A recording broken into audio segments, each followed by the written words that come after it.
evening. Good to see a lot of the same familiar faces we haven't seen for a few months.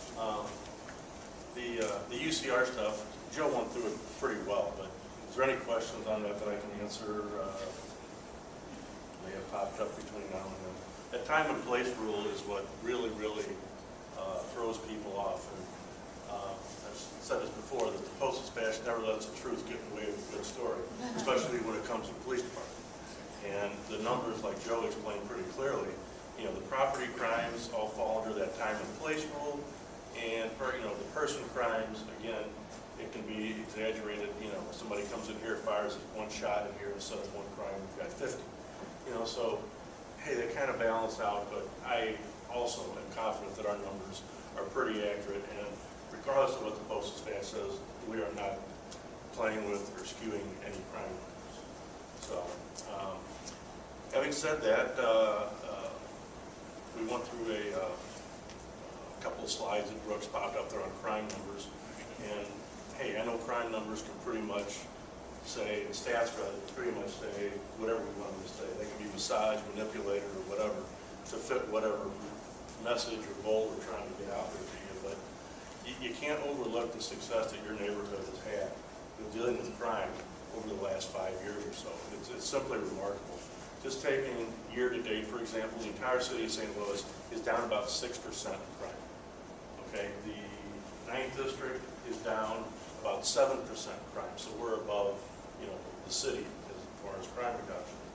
The Central West End neighborhood to date is down 17.7% in crime. 3 times the decrease as the entire city of St. Louis as a whole. Now that's not an accident, and although I'd like to take credit for it, or the police department would like to take credit for this crime reduction in Central West End, you guys in the NSI, Brooks, James, and every one of you that are commissioners, and every one of you that are active in this NSI program, you're the ones that are basically responsible for this. The security groups that you have out there, the city's finest especially, I know more about them than I do the armed security guards, but these guys, they actually probably make more arrests than my uniform officers make out there, and they're out there working secondary. Now, they have the time to focus strictly on the problem areas that we provide to them, that you call into us, or you call into them, we forward to them. We partner with them very closely on the crime problems, and they're all over it. They don't hire, unlike the rest of us who have to accept the policemen that the city hires and assigns to us. These companies, the city's finest, they go out there and they handpick their officers. They handpick officers that are aggressive, very conscientious, and yet very people-friendly, and actually have personalities. Some of us may not have much of a personality, but these guys, you'll find that any of you that had any encounter with any of these guys on the bikes, I venture to say none of you have ever had an unpleasant or difficult experience with any of these guys that are riding the bikes out there. And you guys are directly paying for that out of your special taxi district funds. So that's what I can attribute the success of crime reduction, for I think we're in the 5th straight year, if I remember correctly, crime reductions in the Central West End neighborhood. So, hey, that's not an accident, folks. That's something that you guys have all been a part of. And Brooks has been in the middle of it all along. And, hey, that's what it's all about. So, Captain Spees talked about burglaries. Burglaries is the only category in the Central West End neighborhood where we're up in. And, we're up, it's not just a few, we're up a pretty significant number.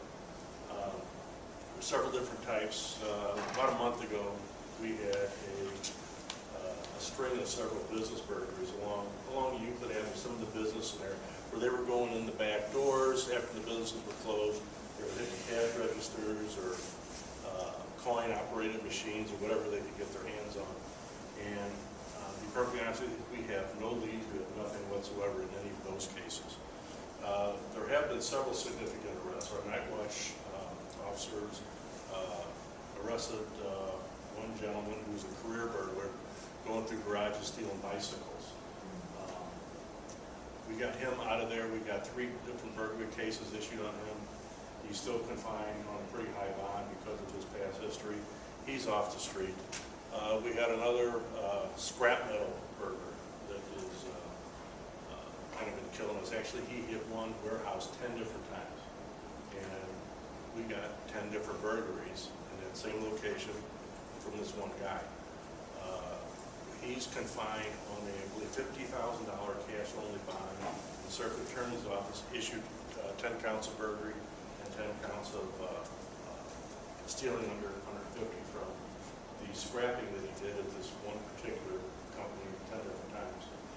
God knows what else he did, but he's pretty much been a business or a factory type burglar looking for the scrap metals because copper especially is, last time I looked, it was like $3.60 a pound. Clean out one basement, you can get yourself a couple $100 worth of scrap copper. And I've actually seen cases where occupied dwellings, burglars will go in, clean out all the copper pipe, leave the TVs and the appliances and the silverware and everything else. They go in just for the scrap. And a number of reasons for that. One, because it's so easy to get. Number two, because it's very, very difficult to trace. Which leads into what initiative we got going, not only the 9th, but in the 7th, and a lot of the districts citywide. We have, we've been concentrating heavily on these scrap metal dealers. Hey, these guys know who the thieves are. They come in there, they come into their place 8, 10, 12 times a month with carts and boxes and tractor, pickup truck full of, aluminum, copper gutters, copper pipe, whatever. It's probably a pretty good indication that that stuff's all stolen. Well, if they were a reputable company, they were following the rules, they would call us and let us know that they have a suspicious character that they think we ought to take a look at. But hey, it's business, and they're taking it, making money on what they're paying out to this guy. And a lot of them aren't real willing to work with us on those things, so we kind of had to force the issue. We have a piece of legislation that we're trying to push through Jeff City that would hold the scrapyard dealers to the same business practices and rules that the pawn shops deal with. When they come through, you got to provide your ID, they got to have a picture, you got to, whatever it is, Joe, you need a fingerprint or something, or a number of things. Whatever the pawn shop requires that you do when you pawn an item. We're trying to get the scrap metal dealers to be held to those same standards. We've been pushing that pretty heavy, but we're getting some resistance. The scrap metal dealers have their own lobbyists who are going to Jeff City campaigning against us getting this legislation passed because it's going to affect their business. They don't want those restrictions put on them. So they hire their lobbyists, go to Jeff City, who lobby against our lobbyists who are trying to get this through. So right now that's kind of in a tug of war that's kind of sitting in limbo. So we're trying to do something with legislation, but we're kind of, at a dead end at this point. I don't know where that one's going to go. Yes, sir. The answer to that is to identify the legislators by name that are advocating the opposite. And it would be,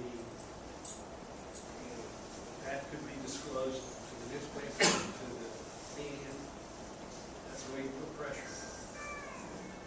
Well, I'm sure that's politics 101. It's a little out of my league, but well, we have our alleged experts dealing with this, and they're the people that you need to identify these people, publicize, because nobody wants to be publicized. And that's the next thing that the NSI is hoping to work on, to actually go after Jeff City on some of these things and work with the police department to say, what would you like to see happen, at Jeff City, and have the NSI in the Central West End really just take remember, that lead. Jefferson City is not a physical location; it's a state of mind. So, but that's a good point. Yeah.